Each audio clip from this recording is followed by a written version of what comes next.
Inday. So, ngayon po, tayo po ay magluluto ng fries.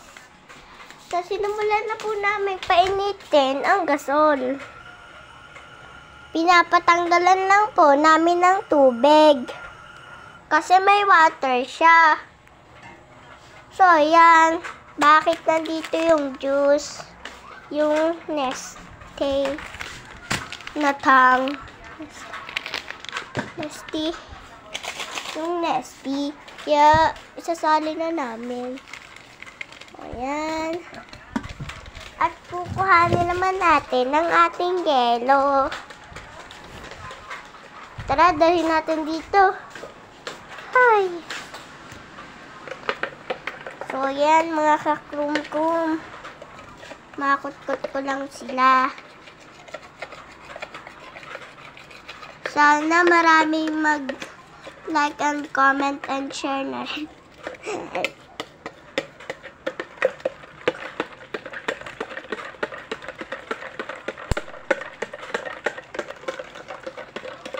So, yan mga ka-person. Utik-utik ko nang natutuklap. So, yan.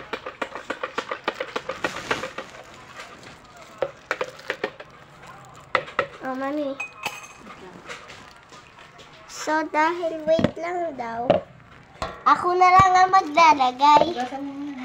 Hugasan lang natin. Yee! Jeez, ang lamig ng yelo. At pagkatapos ko hugasan, ilalaglag na natin siya. Ang lamig!